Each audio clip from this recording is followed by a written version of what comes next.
Howdy, my jiggity hounds, folks. I'm your host, Mr. Sepstein, and welcome to whatever the fuck this is. Oh, this is part 17 of Metroid Prime 2, and I'm doing this in post-commentary because this part was so disastrously, awful bad that I decided that I would capture the commentary in a different method of formatting, because I am doing a lot of editing and cutting and ridiculousness because this is just that bad, okay? So in the last episode, I don't know what we did because I haven't checked this in a long time. I am actually recording the commentary for this, like, way after this project had ended. I'm recording the commentary for this, like, sometime in September of 2017. And this project was pretty much completely finished, except for just this part.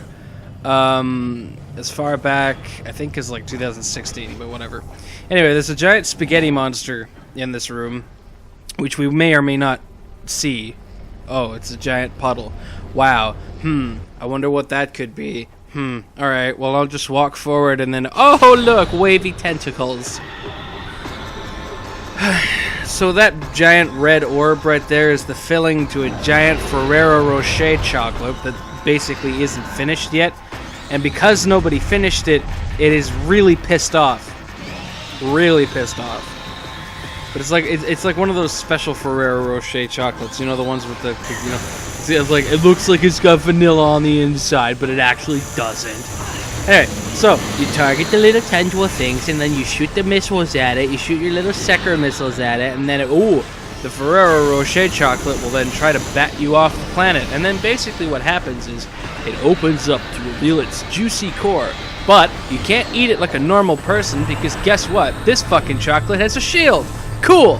Awesome. It can also shoot beams at you, which is very, very stupid. And as a result, it keeps hitting me, which I don't understand why. And then I basically rage quit the recording because of this. Check that out, yeah. So then I skipped ahead to where it basically was sat outside for so long that it solidified into a giant orb that just, like, emits poison gas, because that's what happens when you leave chocolate sitting outside for too long. Why would you leave it sitting outside? If you're leaving chocolate sitting outside for a while, you've got problems. And this thing also has worms in it because it's been left outside for so long. We're getting really gross here. I'm not very apologetical about that. So basically, you hover over one of those triangular hole things until one of them come out, and you can either drop several morph ball bombs in the hope and praise that you won't fall off and get lost in the poison gas somewhere and deal with it, or you can drop a power bomb.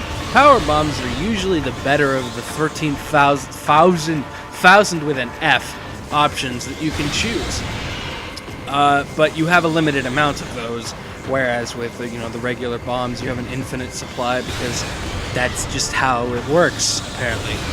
So what I usually do is I try to get multiple... See, I get lost in the fucking mist. What is this shit?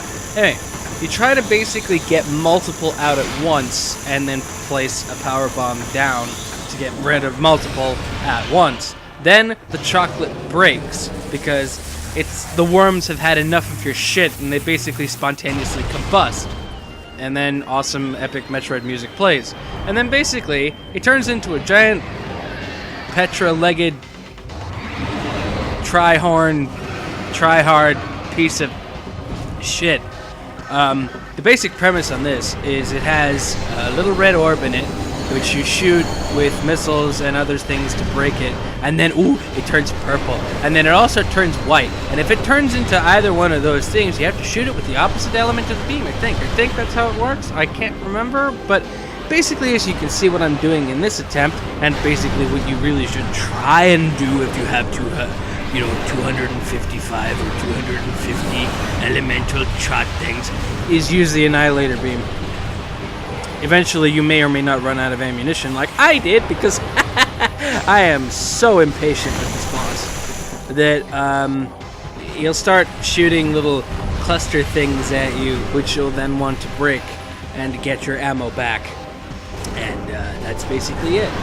And there's a boss after this, which I left in because I could, and I knew that I wasn't going to do that one so disastrously bad.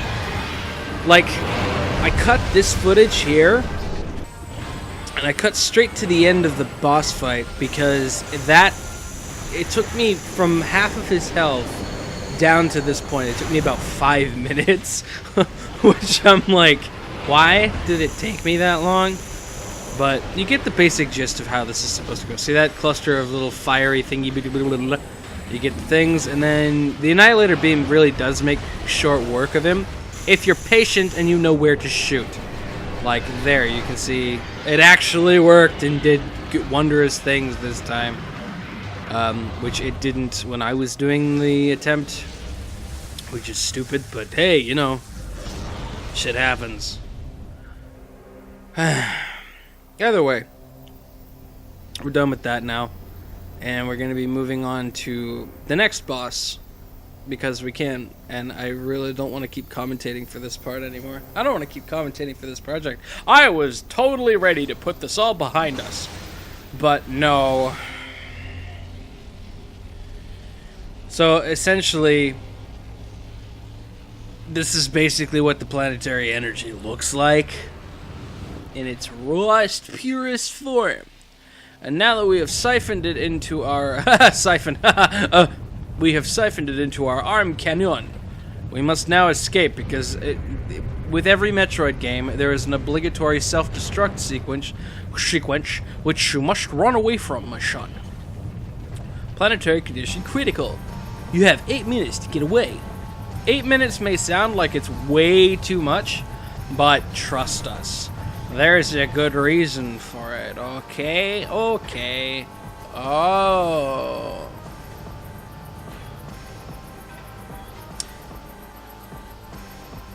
I just realized, and I really like how the Sky Temple is essentially the Temple Grounds thing, but upside down, inverted. It's like the inverted castles from Castlevania. And because Castlevania basically ripped off Metroid, Metroid ripped off Castlevania.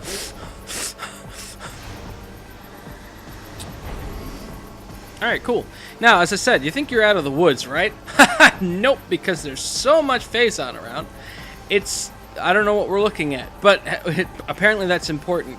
And looking at that over there basically means that, oh, we can't go that way. Oh, well, fuckles. Oh, whoa, what happened to you? Did you get hungover?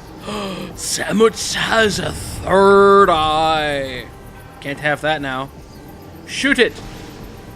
If you get a headshot on Dark Samus, does that mean that it's not right betwixt the eye sockets? It's like hitting her in the third eye. You must awaken your third eye, so you can see what kind of bullshit you're up to. And what kind of shit you're spewing. Why am I getting hit by that beam so much? See what I mean? It's like, oh, when I play this game normally, everything goes just fine. Why is this fight already so disastrous? What did I do to deserve this shit? Whatever did I do? Who did I kill in a past life? Because that's the correlation everyone makes, right? Oh, okay, that time I got hit by the beam because I was just standing there. The other times I get hit by the beam, total bullshit. I ain't taking that. No, okay? So, yeah, shoot and hit Dark Samus and make sure she dies before the time runs out. This first phase is fairly self-explanatory, though, because all you gotta do is shoot her. Oh, now she's going into the next thing. I'm wonderful. Oh, fuck. Alright. So, basically, when she's in the first phase, yeah, it's going so fast I can't explain it. You shoot her until she disappears into the echo visor. You can't see her in the dark visor. She's amazing. She siphoned up so much phase-on energy that she doesn't need no dark visor. Yeah, Dark Samus does not emit dark energy. In fact, she probably emits so much it makes you blind! So this phase has two parts to it. One, she shoots super missiles, and then the other time she shoots those little tiny little fireflies at you. Basically what you'll want to do with those is you want to aim at them. Like, you don't want to actually lock on aim towards Dark Samus. You want to actually try and suck up all of them whilst holding down the charge, and then fire it back at Dark Samus. But be mindful, because apparently if you shoot them back at her when she is in the process of shrinking, it will actually heal her rather than do any damage, which is total bullshit.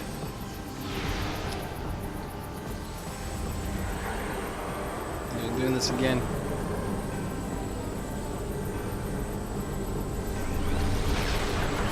Alright, because I'm doing this in post-commentary, I get to do something I don't usually get to do. I'm gonna crack open a cold one with the boys, even though I'm the only guy in the room! I'm the only person here! I'm just kidding, this is a ginger ale. Actually, more specifically, it's a blackberry ginger ale. Oh shit, Dark Samus died! Well, is sort of in the process of dying right now. This is how much I care about this right now. You're all stupid.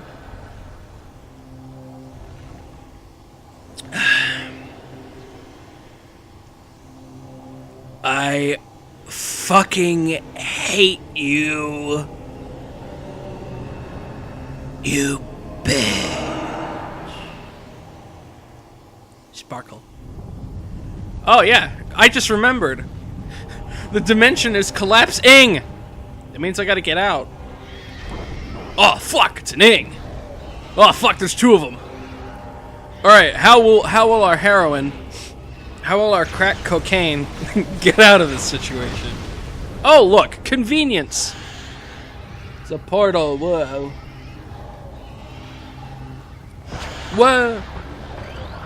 As long as she did that at the beginning of the game, right?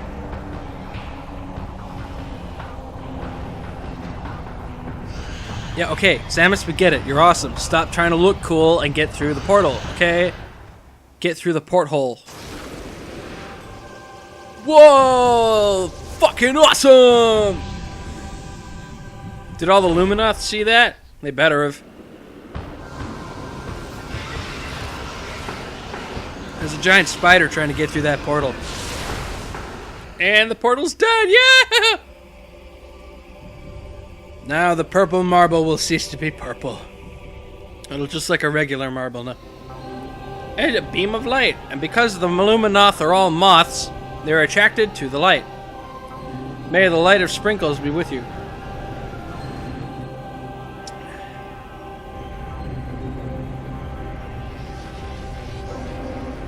No, they sapped the light suit away from me with the light of Aether sprinkles, and I can't. Where did you all come from?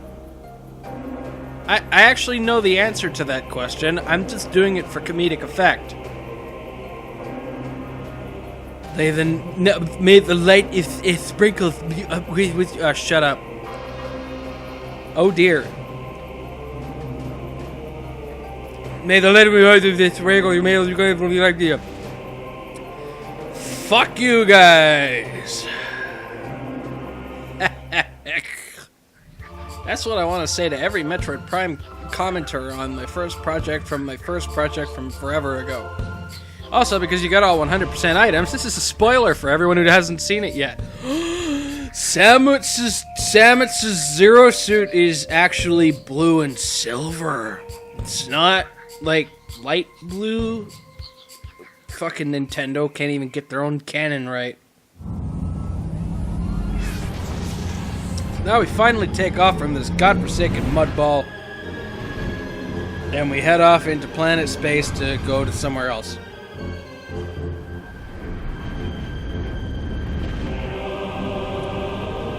I'm gonna go ravage another planet, particularly planet space. Actually, no, the new planet we're going to is called the Staff Credits Roll.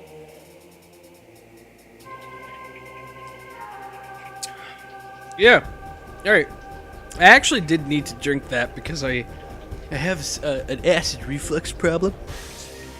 And I could feel it was starting to happen, so I needed a drink. So yeah, that's my project.